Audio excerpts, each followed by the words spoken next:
Oh, he's been robbed at gunpoint. He got lost in the jungle. He suffered food poisoning. But none of that is stopping the self-proclaimed hardest geezer, Russell Cook, from completing his challenge of running the entire length of Africa. It's an epic journey. It started 6 very long for him months ago in South Africa. And since we last spoke to Russell, he's had to separate from his support van while taking on a very tricky part of the route that takes him through the mountains to continue his journey down into Nigeria.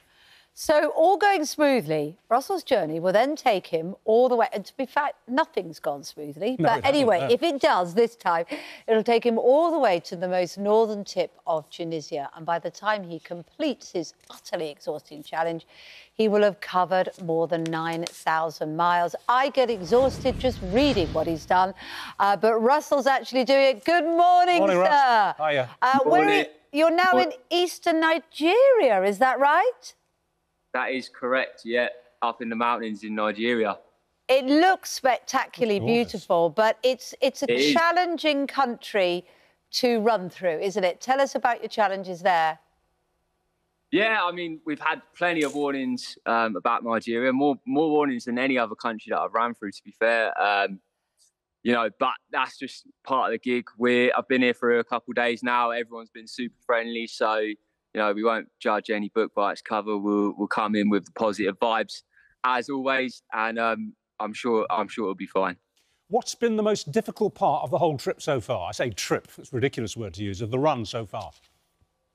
Oh, mate, honestly, there's been so many difficult parts. It's kind of hard to pinpoint one. Obviously, you know, getting lost in the jungle was pretty tough. I've been really ill quite a few times.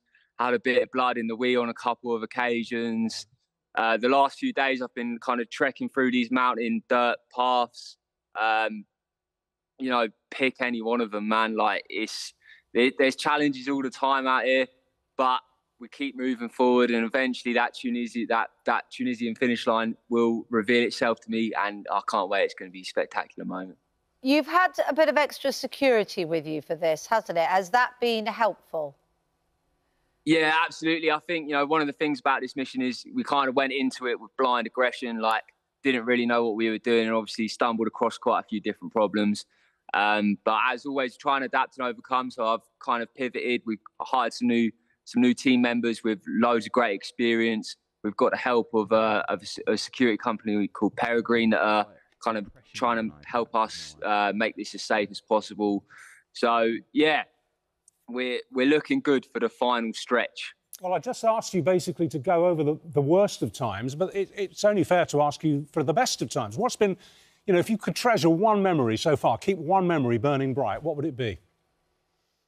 I think, you know, the moments where we've had whole cities kind of come together to support the project's been really incredible. You know, in Windhoek in Namibia, we had, you know, loads of people come and run with me on the roads. Similar thing happened in Luanda, in Angola as well.